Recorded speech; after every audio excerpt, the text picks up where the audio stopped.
Ito yung mga tinatawag nilang canola plants. Mga pananim po ito, agricultural plants dito na canola na namumunga na ginagawang canola oil. Ayan. So nandito tayo sa probinsya ng Saskatchewan. So ang Saskatchewan po ay famous din siya famous din po siya sa agriculture. Yung pagtatanim po, pagpa-farm. Lalong-lalo na yung mga canola at saka yung trigo o yung tinatawag nating wheat. At saka po mga mais. Yan naman parang patatas yan. Sa patatas. So ang Saskatchewan ay yung landscape niya hindi nalalayo sa Alberta at sa Manitoba. Parang siya, combination siya ng landscape ng Manitoba at landscape ng Alberta dahil nga 'di ba sa gitna siya ng dalawang probinsyang 'yon.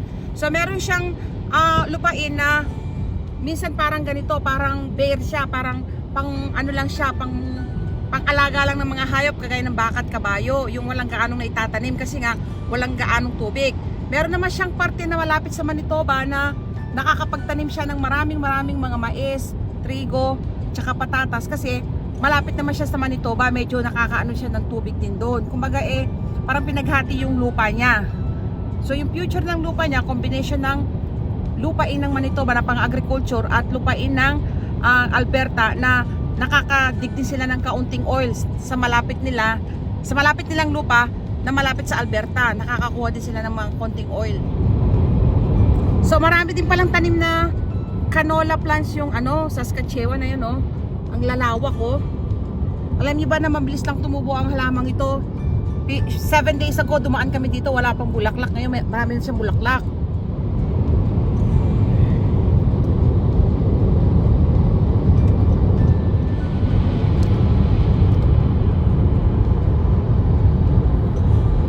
Ayan, nasa Saskatchewan tayo at meron din silang ibig sabihin niyan, meron din silang nahuhukay ng oil. Panghuhukay po ng oil yan. Ayan, dahil malapit pa rin to sa Alberta, meron din pala silang mga nahuhukay na oil dito. Tapos sa kabila niya, ayan, nagagawa naman nila ng farm. Ayan mga canola.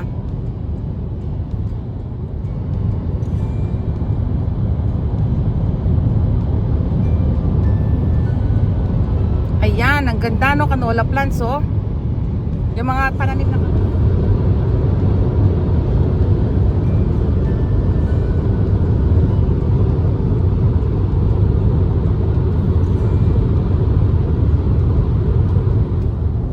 So nandito na tayo sa sweep current ng Saskatchewan province ng Canada.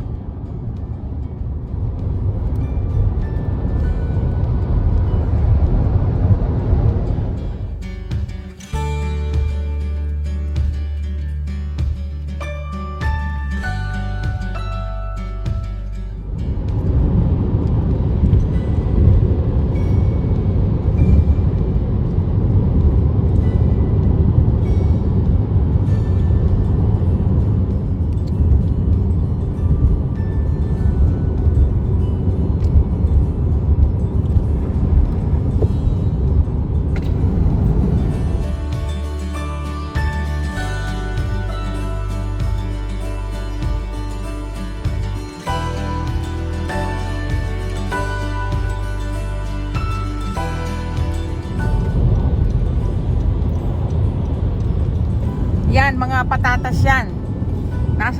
Nasa Saskatchewan pa rin tayo. At ito yung mga farm ng mga patatas. Puta. Ayan. Ano naman ito pag-yan Ito lang yung pinagtataka ko dito. Ito, lake ito yung mababaw na tubig.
yung ano na yan, yung mahabang parang bakal na yan, yan ang ginagawang pandilig dito sa mga ano na, sa farm.